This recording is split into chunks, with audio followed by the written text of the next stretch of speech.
The first sound I noticed was laughter. It wasn't loud. It wasn't cruel on the surface.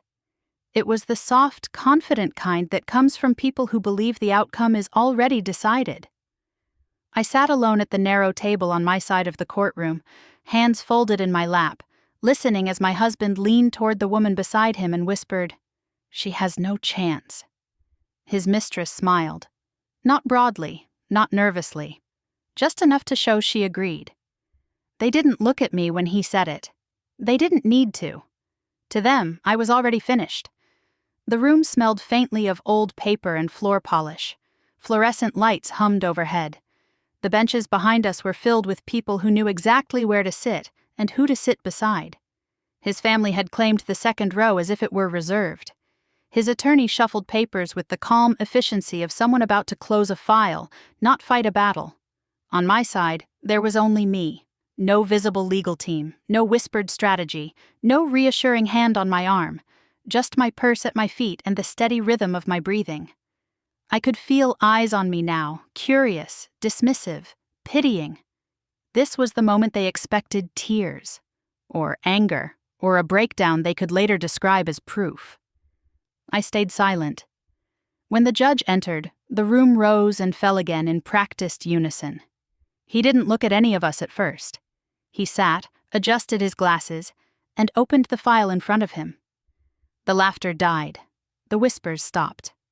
Pages turned.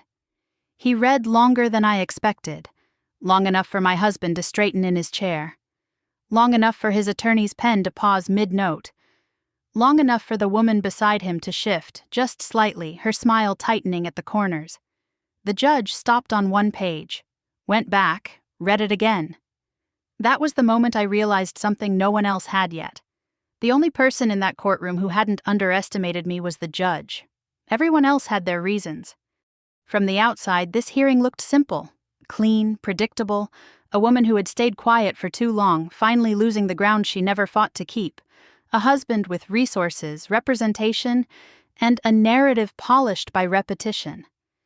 I could see it in how my husband sat, one ankle resting on the opposite knee, hands loose, shoulders relaxed.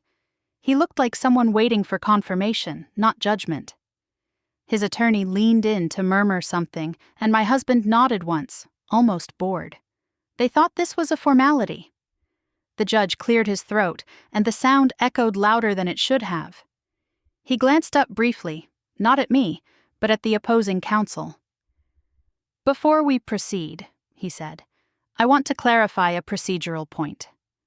It was a simple sentence, ordinary, the kind that usually meant nothing more than a minor delay.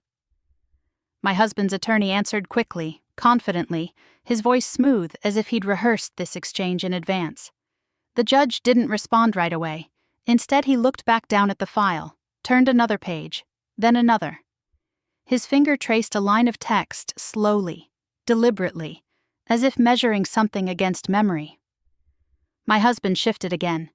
Just a fraction. Enough that I noticed. I didn't move. I didn't react. I had learned long before this day that stillness unsettles people who expect collapse. They mistook my silence for weakness because they'd spent years benefiting from it.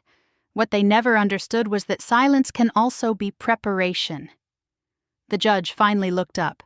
His eyes passed over my husband, his attorney, the woman beside him, the family seated behind them. Then, for the first time since he entered the room, his gaze landed on me. It wasn't warm. It wasn't cold. It was attentive. "Mrs. Hale," he said, using my name with careful precision, "before we move forward, is there anything you wish to add at this time?" Every head turned. This was the moment they'd been waiting for. The moment I was supposed to unravel, to over-explain, to plead. I could almost feel my husband's certainty pressing into the air between us. He didn't even look at me. He was already looking past me, toward the future he thought was secured. I met the judge's eyes and stood slowly, smoothing the front of my jacket out of habit, not nerves. "No, Your Honor," I said evenly. "Not at this moment." A flicker of surprise crossed more than one face. The judge studied me for a second longer, then nodded. "Very well." As I sat back down, I caught my husband's glance at last. It wasn't triumphant, it wasn't kind. It was puzzled, as if he couldn't quite understand why I wasn't playing my part. He still thought this hearing would end my story. He didn't know it was where I finally took control of it. Sitting in that courtroom, waiting for the judge to speak again, my mind drifted backward to a version of myself everyone there believed they understood. Years earlier, before I became someone people spoke for, I had a life that was quiet but solid. I was in my early 30s then, working in community development, the kind of job that never made headlines but kept cities functioning. I negotiated contracts, coordinated between departments, and resolved conflicts most people never even noticed. I had learned how to listen carefully, how to read what wasn't being said, and how to keep things moving without drawing attention to myself. At the time, I thought those skills would protect me. I met Andrew at a charity fundraiser hosted by a local foundation. It was the kind of event filled with polite conversations and practiced smiles, where everyone wore name tags and pretended not to scan the room for useful connections. Andrew stood out because he didn't try to. He spoke calmly, asked thoughtful questions, and never raised his voice. People gravitated toward him naturally. I mistook that ease for integrity. We talked for nearly an hour that night. He didn't rush the conversation or try to impress me. He spoke about his work, his family's long history in the area, and his belief in stability. He said he admired women who were grounded, who didn't need attention to feel secure. I remember feeling flattered by that, not realizing how carefully the compliment was aimed. When he invited me to dinner a week later, it felt intentional, not impulsive. Safe. By the time he introduced me to his family, I was already invested in the idea that this was a partnership built on mutual respect. The first dinner at his parents' home was formal, without being warm. His mother greeted me politely, assessing me with quick, practiced glances. His father asked questions that sounded casual but weren't. Where did I grow up? Who were my parents? What kind of work did I do exactly? I answered honestly, comfortably, unaware that I was being measured against a standard no one had bothered to explain. I passed, apparently. At least on the surface. Andrew's family valued order, tradition, clear roles. They liked me best when I fit neatly into the space they'd already imagined for me. I was praised for being reasonable, adaptable, understanding. Those words followed me everywhere, like labels gently pressed onto my back. Our marriage reflected that same quiet structure. We hosted dinners, attended events, made decisions together, or so I believed. When conflicts arose, I smoothed them over. When tensions surfaced within his family, I absorbed them. I handled logistics, communications, delicate conversations that required empathy and patience. Andrew thanked me privately, often enough that I believed it mattered. But slowly, subtly, the language shifted. Plans we discussed became plans he announced. Advisors we met together became his advisors. Documents arrived already prepared, my signature requested as a formality. Whenever I hesitated, Andrew reassured me with a calm smile. This was just how things were done. This was for efficiency, for stability. I didn't fight it, not because I didn't notice, but because every time I spoke up, the room changed. I remember one family meeting in particular. We were seated around a long table, discussing a future decision that directly affected my role and my work. I asked a simple question, one that anyone in my position should have asked. The silence that followed was immediate and uncomfortable. Andrew answered for me before I could clarify. He framed my concern as anxiety, not reason. His mother nodded in relief. Someone made a joke about me being thoughtful, perhaps too thoughtful. The conversation moved on without my input. Later, Andrew thanked me for being understanding. That word again. At the time, I told myself this was what partnership looked like in practice, that not every contribution needed acknowledgement, that patience would eventually be recognized. I had been taught all my life that consistency earned trust. What I didn't understand was that silence, repeated often enough, stops looking like grace. It starts looking like consent. From the outside, our marriage appeared balanced. Andrew's confidence grew, his influence expanded. I remained steady, dependable, always present but rarely central. People praised him for his leadership and me for my support, as if those were equal roles. They weren't. The first time I truly felt myself being erased, I didn't react with anger. I felt something colder, a quiet awareness that my presence had become optional, that decisions affecting my future were no longer made with me, but around me. I stayed anyway. I stayed because I believed longevity meant security, because I believed loyalty would be reciprocated, because I feared being labeled difficult more than I feared being sidelined, and because I trusted that the version of Andrew I had married still existed somewhere beneath the structure he'd built. Sitting in that courtroom years later, watching him lean back with effortless confidence, I recognized the man he'd become as an extension of the system that had always supported him, a system that rewarded certainty and punished questions.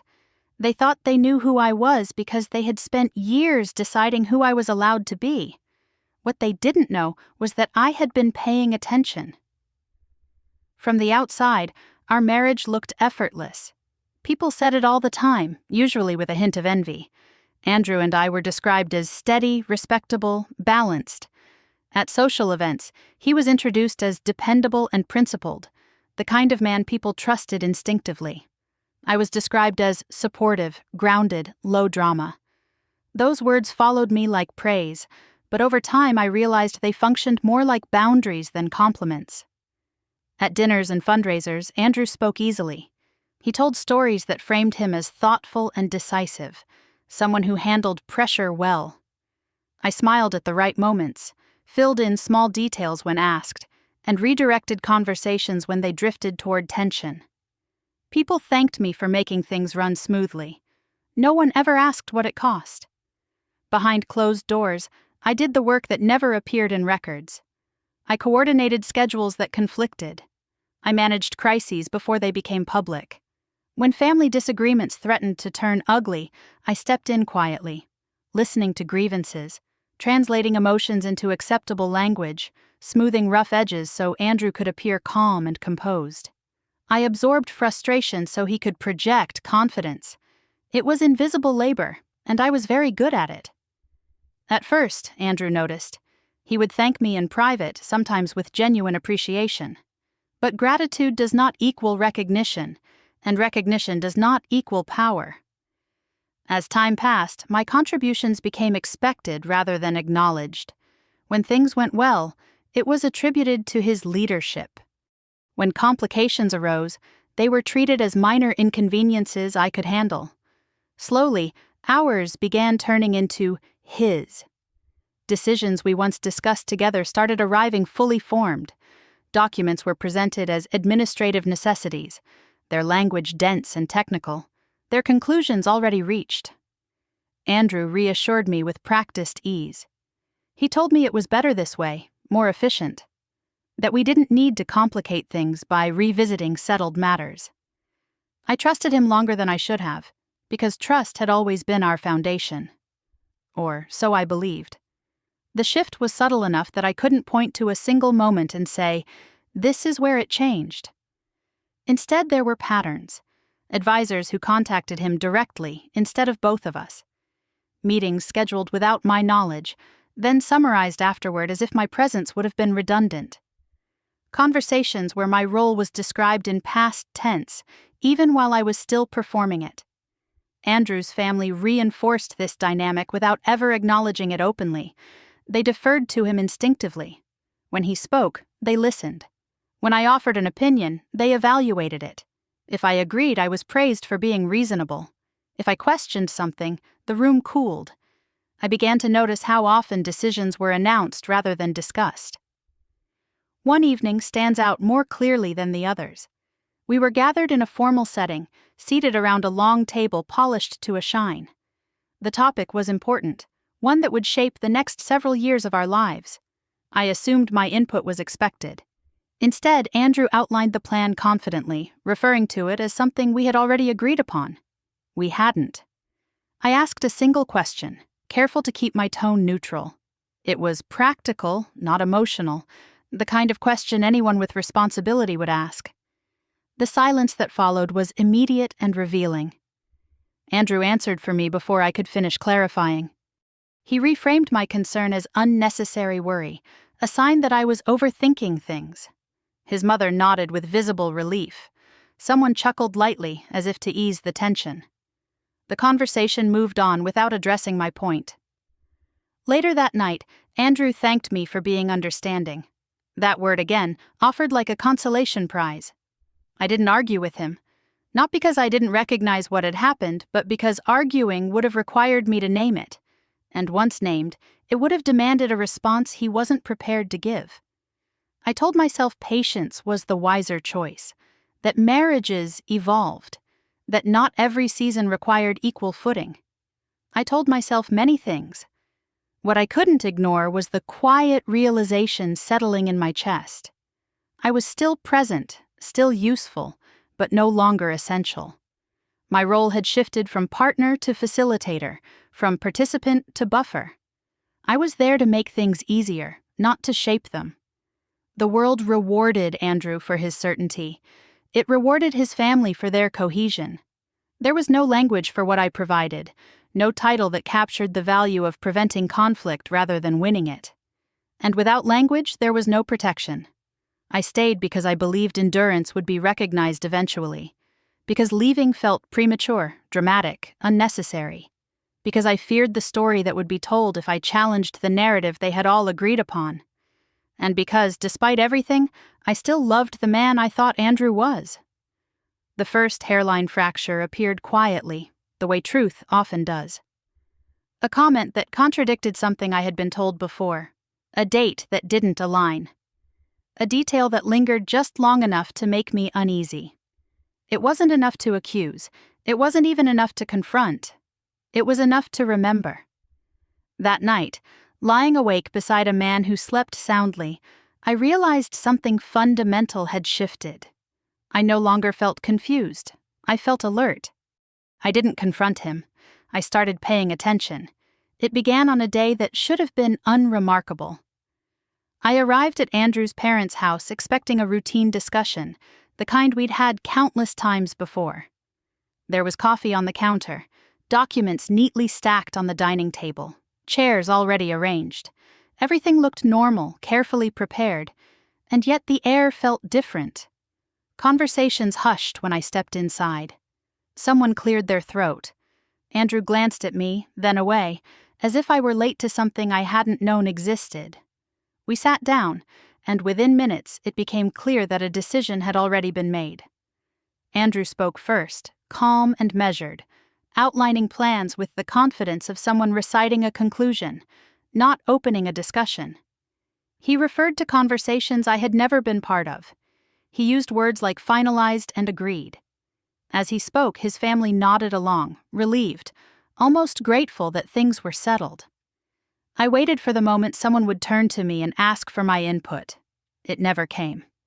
The decision affected my work, my schedule, and my standing in ways that were impossible to ignore.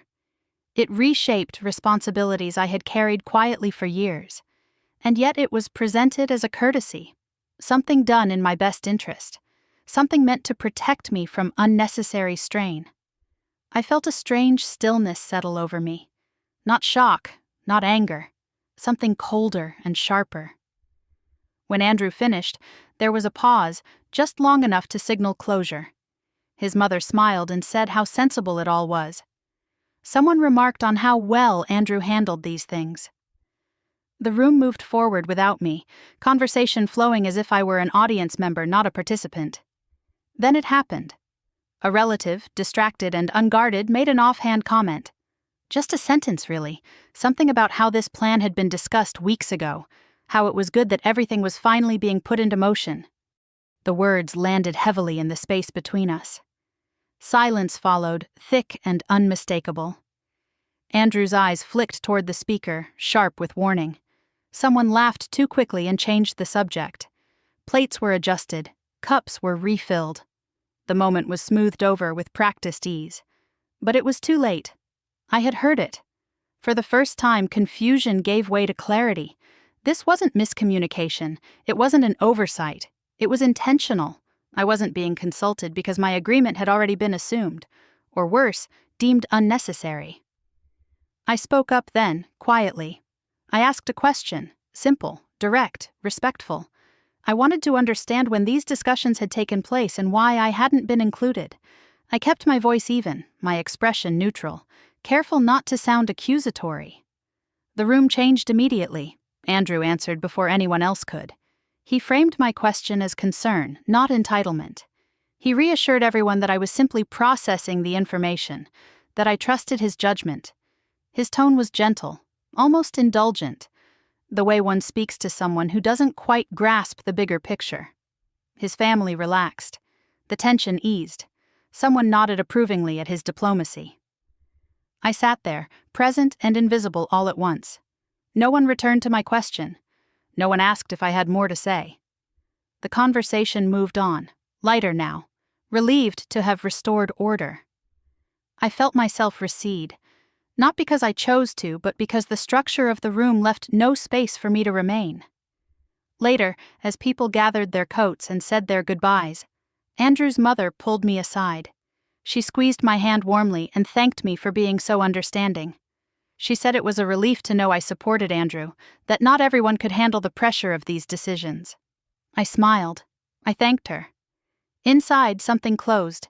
That night, alone in our bedroom, I replayed the afternoon again and again, the glances, the language, the speed with which my voice had been redirected. This wasn't the first time I had been spoken for, but it was the first time I saw the pattern clearly enough to name it. Decisions were being made around me, not with me, and they were being made by people who believed they had every right to do so. I began to understand why questioning the process had always felt uncomfortable in that family. Authority was inherited, not negotiated. Participation was conditional. You were either aligned or you were disruptive. I had spent years believing my role was to maintain harmony. I had mistaken accommodation for influence. I had believed that being indispensable behind the scenes would eventually grant me a voice. It hadn't. As the house grew quiet, I walked back through the rooms we had left earlier. The dining table was still set, papers neatly stacked where they had been all afternoon. Out of habit, I gathered them, intending to straighten up. As I lifted the pile, a folder slipped free and slid onto the floor. It wasn't addressed to me. I hesitated, then picked it up.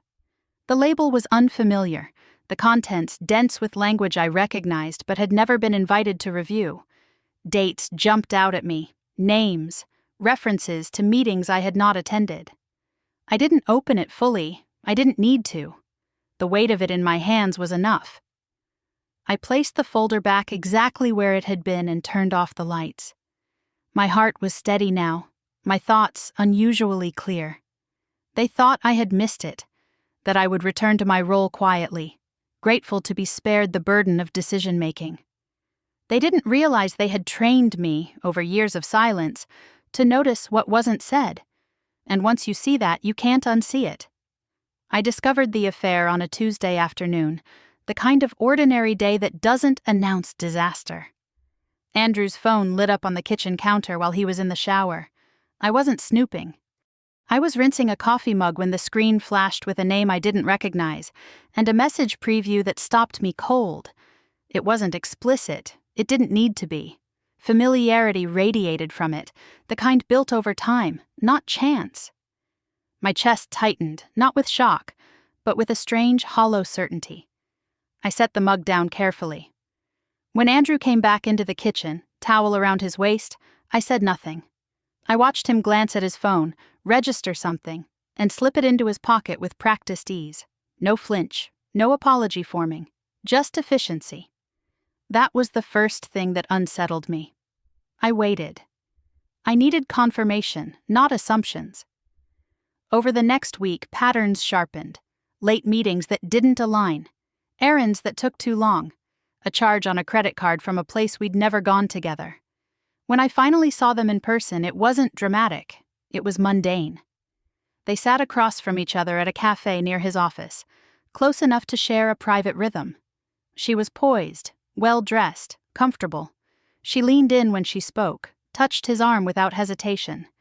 Andrew listened with the same attentive expression he used to reserve for me. There was no secrecy in their posture. Only entitlement. I didn't confront him. I didn't cry in the car or storm inside.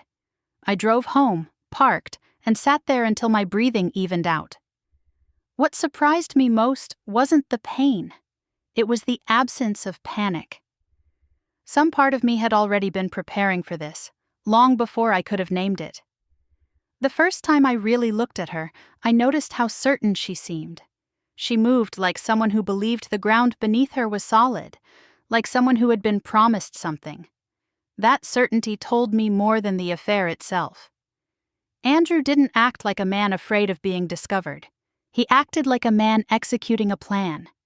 When I finally mentioned his absences, he didn't deny them. He didn't confess either. He explained, calmly, practically, as if he were updating me on a decision already made.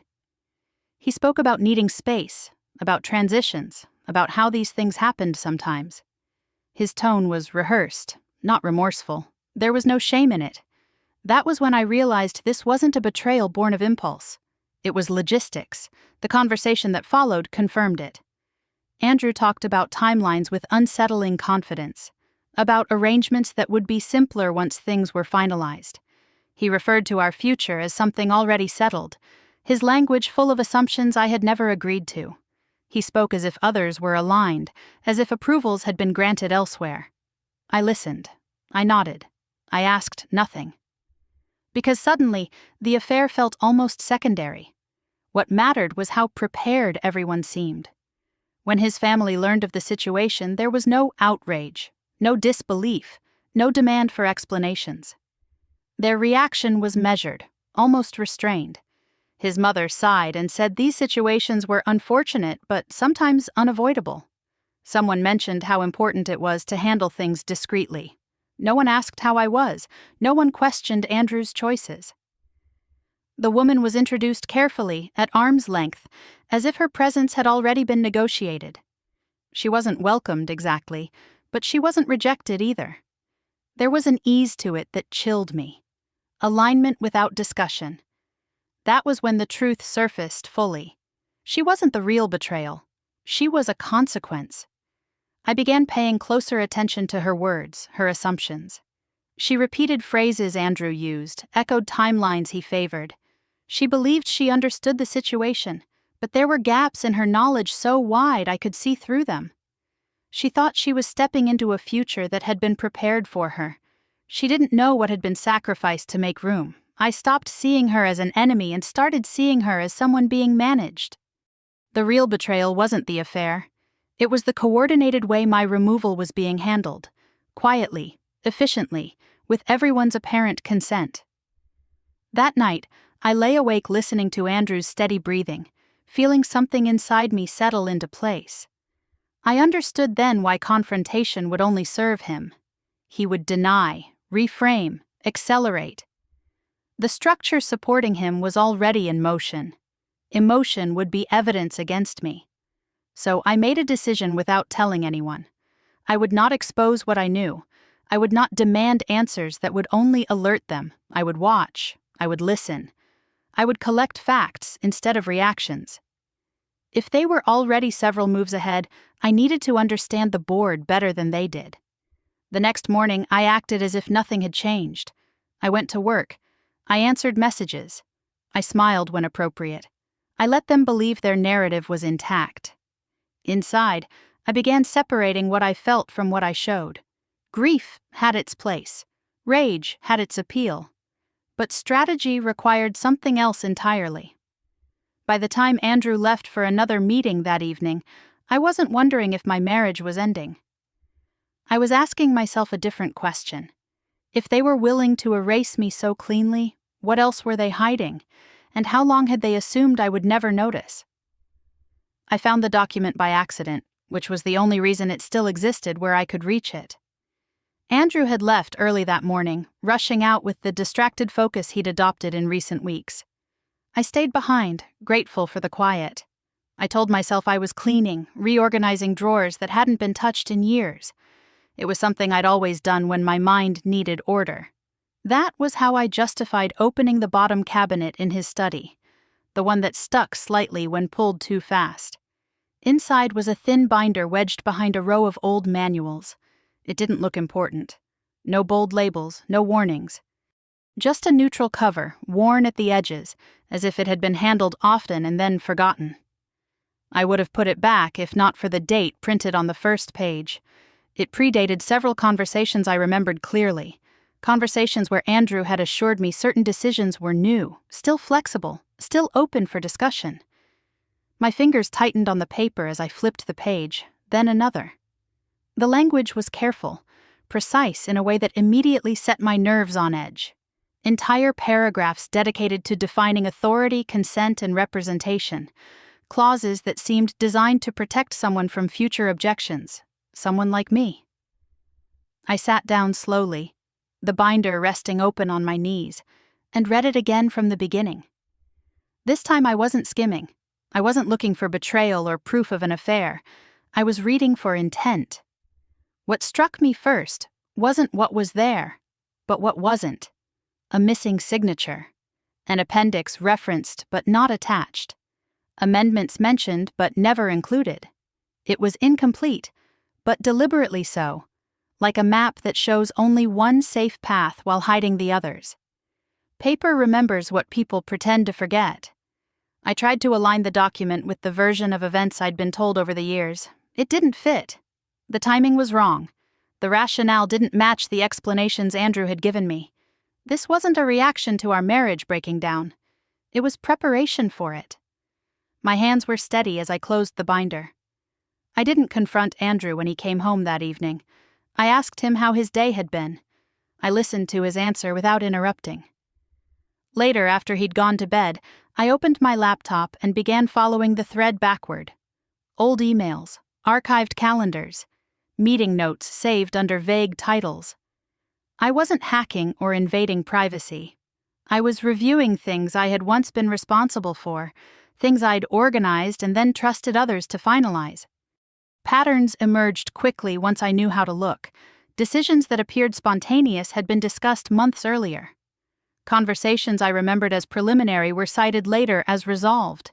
This hadn't happened suddenly. It had been staged. Then I saw the name. It appeared in small print, easy to miss if you weren't paying attention. An entity listed as a representative in one document, a consultant in another. The same name surfaced again 2 years later, attached to a recommendation that had shaped a major decision I'd assumed came from Andrew's advisors. I didn't recognize it. The next day, I asked about it casually, the way I used to ask questions before I learned how answers could be used against me. Andrew didn't hesitate. He gave me an explanation that sounded reasonable on the surface, something about legacy arrangements and external oversight. His tone was smooth, confident. Too confident. When I asked a follow-up question, his eyes flickered just for a second. He smiled quickly, filled the space with reassurance, and changed the subject. I let him. But the alarm inside me had already been triggered. I considered taking what I'd found to a lawyer. The thought hovered at the edge of my mind, tempting in its promise of clarity. But something stopped me. I didn't yet understand the full picture. Acting now would alert Andrew and everyone aligned with him. Whatever advantage I had came from being underestimated. Power belongs to the person who understands the timeline.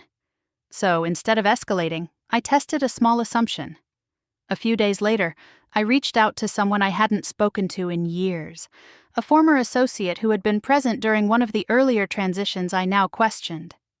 I framed my inquiry as curiosity, nostalgia even. The response came back slower than usual, cautious in tone. When we spoke on the phone, there were pauses where there shouldn't have been, evasions that didn't match the simplicity of my questions. It was enough. I could feel the shift immediately afterward. Andrew became more attentive, more careful. He asked more questions about my schedule. He lingered in rooms longer than before, nothing overt, just enough to tell me I had crossed some invisible line. I understood then that I was being watched more closely. That night, I returned to the binder and read it again, this time with context. The affair, The family's calm acceptance, the rehearsed timelines, the missing documents. They weren't separate betrayals. They were parts of the same design. The affair wasn't the goal, it was the distraction. What they were preparing for was my removal, not just from the marriage, but from decisions, from history, from any claim to what I had helped build. A clean erasure, executed quietly, with paperwork ready to justify it. I sat there until the house was completely still, listening to the familiar sounds of a life I no longer recognized as safe. I wasn't reacting to betrayal anymore. I was countering a plan. They weren't just leaving me. They were rewriting me out of the story entirely. And for the first time since this began, I knew exactly what I was up against. That night, everything finally clicked into place. Andrew was asleep beside me, his breathing slow and even, the picture of someone untroubled by doubt. I lay awake staring at the ceiling, replaying every detail I had uncovered over the past weeks. The binder, the missing signatures, the rehearsed explanations, the way his family had reacted to the affair as if it were a logistical inconvenience rather than a moral rupture. For the first time, the questions stopped spiraling and lined up instead. I wasn't dealing with betrayal anymore. I was dealing with strategy. Anger flared briefly, hot and tempting, but it burned out just as quickly. Rage would have pushed me to confront him, to demand explanations, to expose what I knew and watch him scramble. I imagined that version of the night clearly. Andrew denying calmly, his tone patient, almost kind, his family closing ranks, calling my reaction emotional, disproportionate. Lawyers appearing by morning, timelines accelerating, doors closing. Confrontation would have cost me everything. I turned onto my side and watched his face in the dark, searching for the man I thought I'd married. What I saw instead was someone who believed the outcome was already decided, who had moved on emotionally long before I had been informed. Whatever affection had once existed between us had been replaced by efficiency. He wasn't cruel for cruelty's sake. He was practical. That was when I made the decision that changed the course of everything. I would not confront him, not yet. I would not reveal what I knew, not to him, not to his family, not to anyone who might warn them. I would become what they already believed I was: quiet, compliant, predictable. But this time, it would be intentional. I set rules for myself that night, silently, like vows. I would never react publicly. Not to provocation, not to insult, not to betrayal. I would never reveal the full extent of my knowledge. I would document everything and accuse nothing. I would trust paper over promises, timelines over reassurances, and I would never, ever let them see fear. Most of all, I would not allow myself to be erased quietly. The next morning, I acted as I always had. I made coffee, I answered emails, I spoke to Andrew pleasantly, even warmly. When he mentioned his schedule, I listened without interruption. When he asked about mine, I kept my answers vague. There was no reason to alert him yet. My first move was unremarkable on the surface. I requested copies of documents under the pretense of organization. I accessed archives I had once managed routinely, framing it as cleanup. I asked casual questions that sounded like nostalgia rather than investigation. Everything I did was defensible, ordinary, invisible. They didn't notice. With each small action, something shifted inside me. The helplessness that had shadowed me for months receded. In its place grew a steady sense of control, not power in the way Andrew understood it, loud and visible, but something quieter and more durable: awareness. As I paid closer attention, I began to reassess the people around me: friends, colleagues, family members who had always seemed neutral. Patterns emerged that I hadn't seen before. Certain conversations repeated themselves too neatly. Information I had shared in confidence resurfaced elsewhere, altered slightly, stripped of context. Someone I trusted was feeding him pieces of my life. I felt the sting of that realization more sharply than the affair. Betrayal from an expected source hurts less than betrayal from a familiar one. I stopped sharing details. I narrowed my circle. I chose my words carefully, assuming everything I said might travel farther than intended. Isolation can feel dangerous, but it can also be clarifying. In that quiet space, one name kept returning to me. Someone Andrew's family rarely mentioned anymore. Someone who had once been close to their inner workings and then disappeared from conversations entirely. Years ago, I had accepted the story I was told about their departure. It hadn't seemed like my place to question it. Now, it felt like a missing piece. Reaching out to them carried risk. It meant reopening old wounds, potentially exposing my own. It meant stepping beyond the boundaries I had been trained to respect. I drafted a message late one evening, my fingers hovering over the keyboard. I deleted it, rewrote it, deleted it again. What if they warned Andrew? What if they refused to respond? What if I was wrong? The cost of not knowing was higher. I kept the message short, neutral, careful. I didn't accuse, I didn't explain. I simply asked if they would be willing to talk privately about something from the past. I read it over one last time, then pressed send before I could talk myself out of it. The wait that followed was agonizing. Hours passed. Then a full day. I went about my routine, my mind split between the present and the possibility I had just set in motion. I reminded myself that even silence would be information. When the reply finally came, it was brief. Yes. We need to be careful. My pulse quickened, but I kept my expression steady. I read the message again, then once more. There was no reassurance in it, no warmth, only caution. And beneath that caution, something else I hadn't expected. Recognition. Once I sent that message, there was no version of my life where I could pretend not to know the truth anymore. I had crossed a line that couldn't be uncrossed. Whatever came next would require patience, precision, and restraint. Andrew and his family still believed they were several steps ahead. They had no idea I was no longer playing the role they'd assigned me. And for the first time since this began, I wasn't afraid of what came next. The reply came faster than I expected. It was short, careful, and devoid of pleasantries. They agreed to meet, but only under conditions. A public place. No phones on the table, no emails, no follow-ups, no paper trail. The tone told me everything I needed to know. This wasn't curiosity on their part. It was risk. I understood immediately that they already knew more than I did.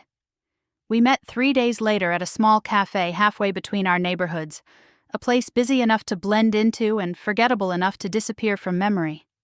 I arrived early and chose a table with a clear view of the entrance. Old habits surfaced easily when I needed them. When they walked in, I almost didn't recognize them. Time had altered their posture more than their face. They moved cautiously now, scanning the room before committing to a direction.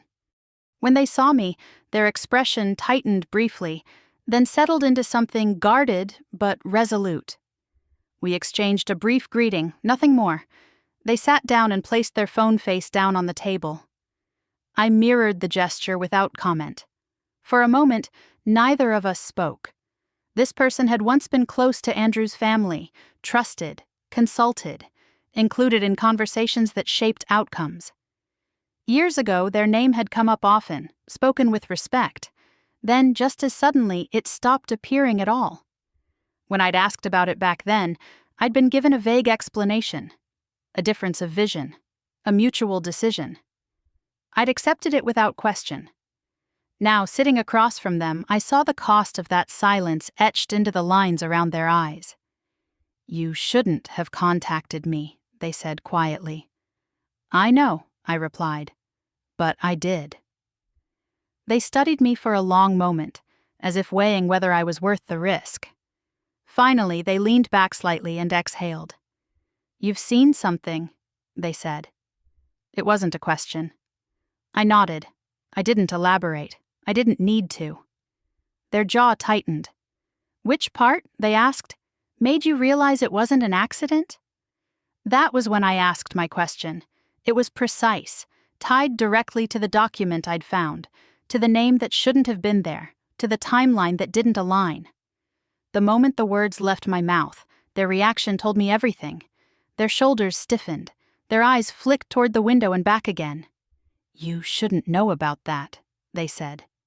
Silence stretched between us, heavy and unmistakable.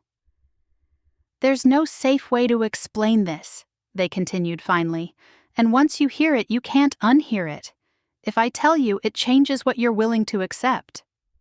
"I'm past that," I said. They studied my face again, then nodded once, as if reaching a decision. What they told me rewrote everything. The maneuver wasn't new. It predated my marriage by years. A restructuring designed to consolidate authority while preserving the appearance of shared governance.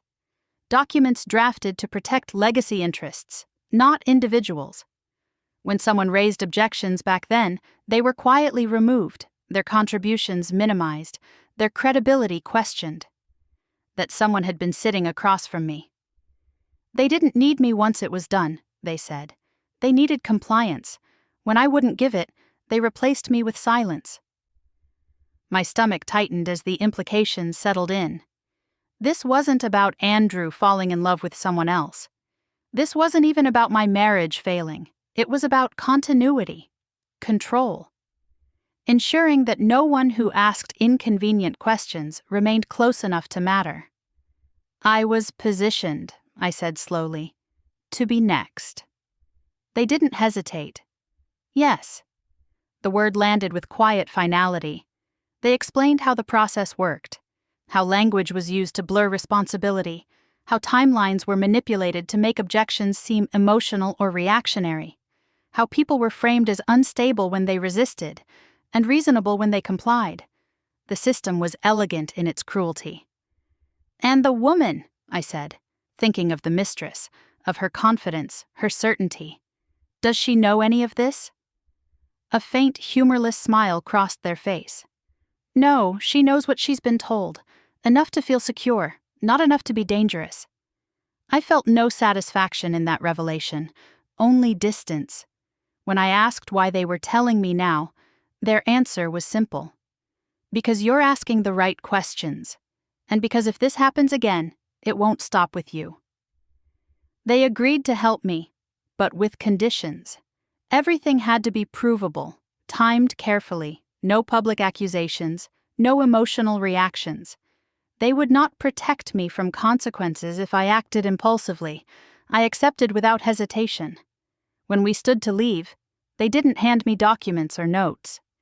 They gave me names, dates, pressure points, a clearer understanding of the system I was up against. More importantly, they gave me confirmation that I wasn't imagining any of it. Outside, the air felt colder than it had before. As I walked back to my car, my phone buzzed with a message from Andrew, asking where I'd been. I replied with something vague and ordinary. The lie came easily now, not because I wanted to deceive him, but because truth had become a resource to manage. They thought I was alone. I wasn't. I just hadn't announced it yet. The formal notice arrived on a Friday afternoon, tucked between routine emails as if it were just another administrative update. A preliminary hearing had been scheduled. Sooner than made sense. The language was polite but final, full of words like procedural efficiency and timely resolution. Andrew forwarded it to me with a brief message saying it was nothing to worry about, just a step toward closure. The confidence in his tone felt rehearsed, as if he'd been expecting it. They were rushing.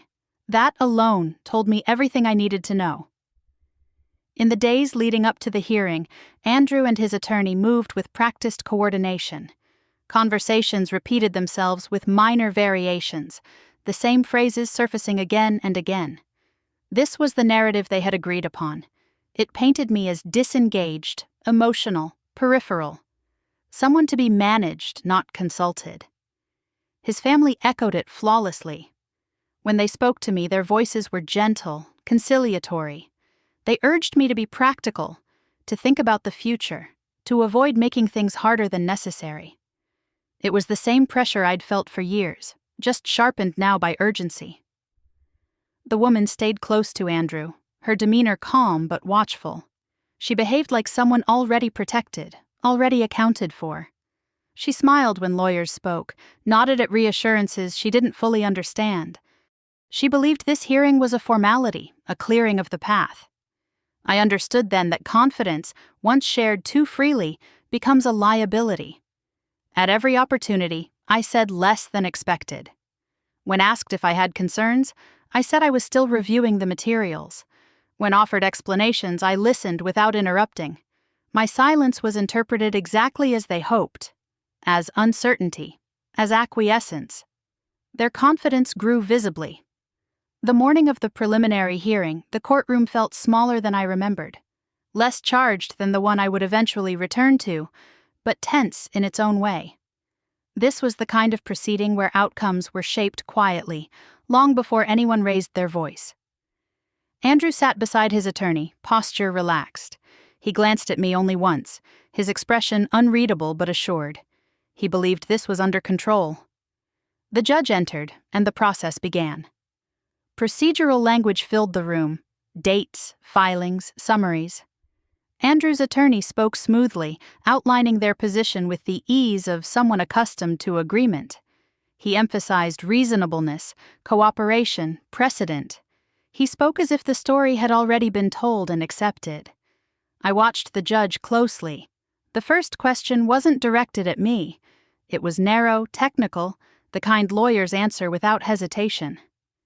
Andrew's attorney responded immediately, confident in his preparation.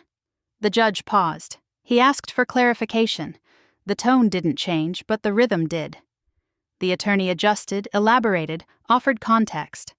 The judge nodded once, then asked another question. Slightly more precise, slightly more pointed. A faint ripple moved through the room. Andrew leaned toward his attorney, whispering something I couldn't hear. The attorney nodded, then spoke again, carefully this time. The judge glanced down at his notes, then at the file in front of him. He referenced a document by date. I felt my pulse quicken, but my face remained still. I recognized the date instantly. It didn't align with the version of events that had been presented. It never had. Andrew didn't seem to notice, not at first. The judge asked how that document fit into the timeline outlined by counsel. Andrew's attorney answered, his voice steady, but there was a fraction of hesitation where none had existed before. The judge listened without interrupting. Then he asked another question. This one changed everything. It was quiet, almost casual. But it struck at the origin of authority, at who had the right to speak and decide at a particular moment in time. Andrew answered before his attorney could stop him. He was wrong. The correction came too late. His attorney tried to reframe, to smooth over the inconsistency, but the damage had already been done. The judge made a note.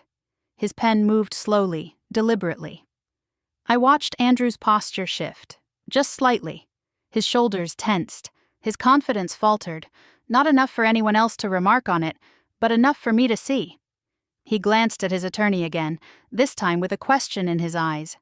The woman beside him frowned, confusion replacing certainty.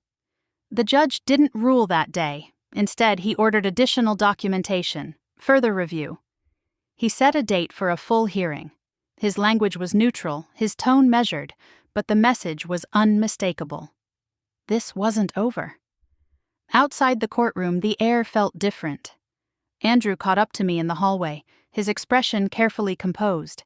He said something about delays, about how these things happened. There was reassurance in his voice, but beneath it, something sharper. A warning, perhaps, or a request. I nodded politely. I said nothing. Behind him, his family gathered in a tight circle, voices low, expressions strained. The woman stood slightly apart now, her eyes darting between them, uncertainty settling in where confidence had been. As I walked away, I felt something steady inside me. Not triumph. Not relief. Just confirmation. They still thought this was under control. They didn't realize the ground had already shifted beneath their feet. The morning of the full hearing arrived with a strange stillness, the kind that settles in when something irreversible is about to happen. The courtroom felt heavier than before, as if the air itself remembered what was at stake. Andrew walked in ahead of me, his posture composed, his confidence carefully restored. His attorney spoke quietly to him, pointing at notes, nodding with assurance. The woman beside him looked polished and calm again, dressed for a victory she believed was overdue. Behind them, his family filled the benches with familiar certainty.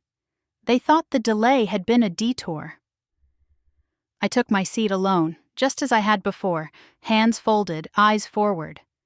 I didn't look at Andrew. I didn't need to. Everything that mattered was already in motion.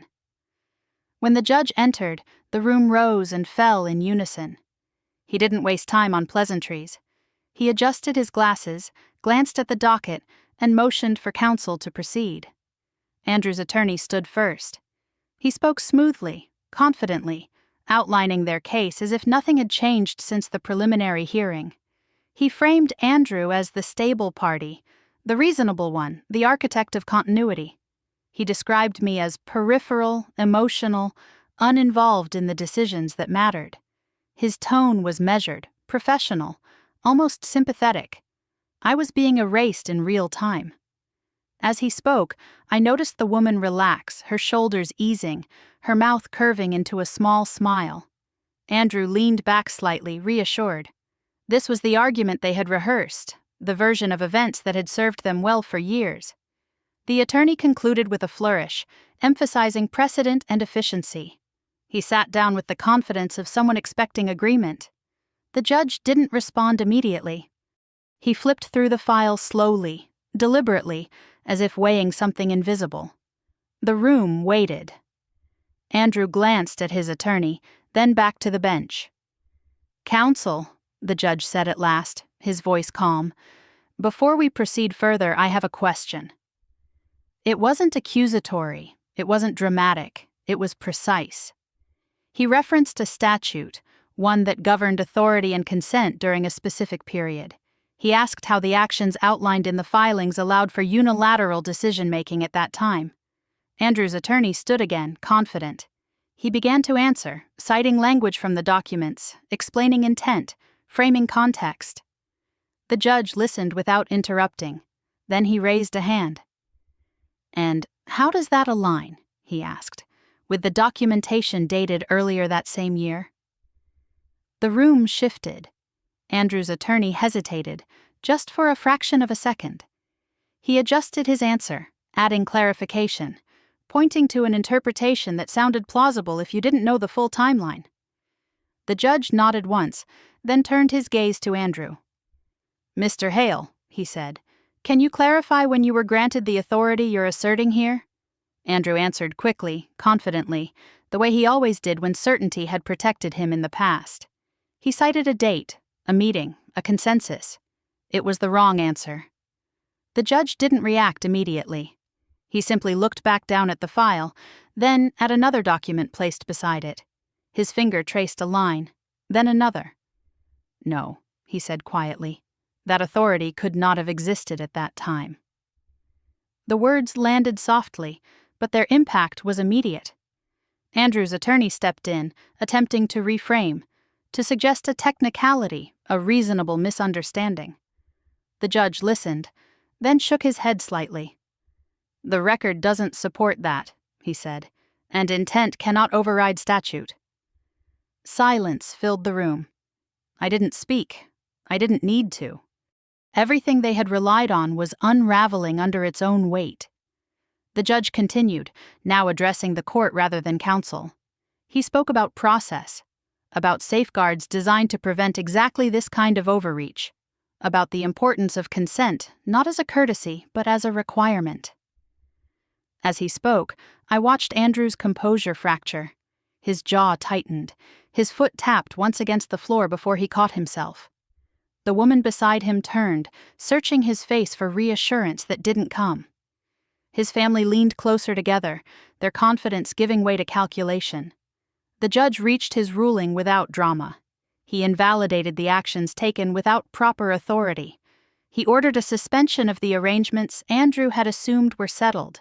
He mandated independent review and restored my standing in matters where I had been excluded. The language was measured, the tone neutral, the outcome devastating. Andrew's attorney gathered his papers too quickly, avoiding eye contact. Andrew stared straight ahead, his expression unreadable but strained. The woman's face had gone pale, confusion overtaking whatever certainty she'd brought with her. The judge concluded with a sentence I will never forget. "This court does not reward efficiency achieved through erasure," he said. "Silence is not consent, and authority cannot be assumed simply because it went unchallenged." He struck the gavel lightly. Court was adjourned. As people began to move, to whisper, to process what had just happened, I remained seated for a moment longer. My hands were steady, my breathing even.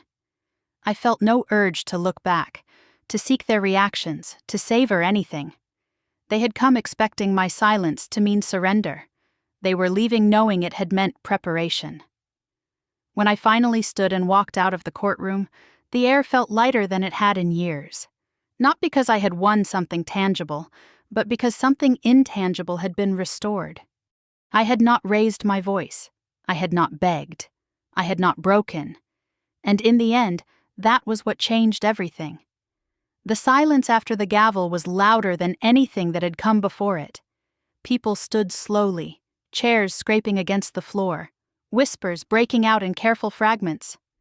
No one spoke to me at first. Not the court staff, not the attorneys, not even Andrew. He remained seated for a moment, staring straight ahead as if the room might rearrange itself if he waited long enough. It didn't. When he finally stood, his posture was different. The easy confidence that had carried him into the courtroom was gone, replaced by something brittle. His attorney leaned in, speaking quickly, his voice low and urgent. Andrew nodded once, too sharply, then gathered his things with hands that weren't quite steady. I walked past them without slowing. In the hallway outside the courtroom, the air felt thinner, charged. Andrew's family clustered together instinctively, their unity fracturing at the edges. Conversations splintered into private murmurs. Someone stepped away to make a phone call. Someone else stared at the floor, lips pressed tight. The woman stood a few steps apart now, her face drained of color.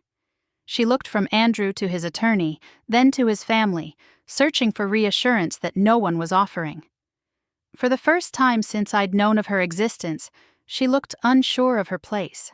I felt no satisfaction in that. What I felt instead was distance. Andrew didn't try to stop me. He didn't call my name or reach for my arm. He watched me go with an expression I couldn't read, as if he were finally seeing me clearly and realizing it was too late to adjust. Outside, the afternoon sun was brighter than expected. I paused on the courthouse steps, breathing in slowly, letting the weight of the room fall away. My phone buzzed almost immediately. I didn't check it. I already knew who it would be. By the time I reached my car, the calls had multiplied. Andrew's attorney, a number I didn't recognize, then another. The words liability and exposure appeared briefly on my screen before I turned the phone face down. I understood enough to know that the ruling had reached beyond our marriage. The systems that had protected Andrew were now examining him with a different lens. Accountability has a way of traveling quickly once it's invited in. Later that evening, after the house had settled into an unfamiliar quiet, I finally checked my messages. There were voicemails I didn't listen to, texts framed as concern and reconciliation. One from Andrew's mother spoke of family, of misunderstanding, of the importance of moving forward gracefully. There was no apology, only repositioning. I didn't respond.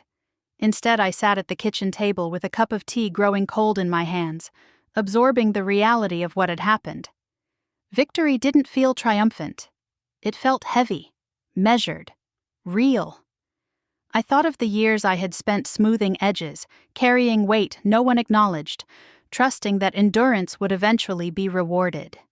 It had been, just not in the way I'd imagined. Later, someone knocked at the door. It wasn't Andrew. It was someone I hadn't expected to see again so soon, someone connected to the quiet alliance I had formed in the shadows. The conversation was brief and subdued. There were no congratulations, no shared smiles, only confirmation that the ruling had changed things more deeply than anyone outside that courtroom realized. "This isn't over," they said gently. "I know," I replied, but I also knew something else. Whatever came next, I would no longer be navigating it unseen. That night, Andrew finally spoke to me. Not with anger, not with threats, with a careful, almost formal tone, as if we were negotiating a business arrangement that had gone off course. He acknowledged the ruling without admitting fault. He spoke about recalibration, about finding a path forward that minimized damage. He didn't apologize.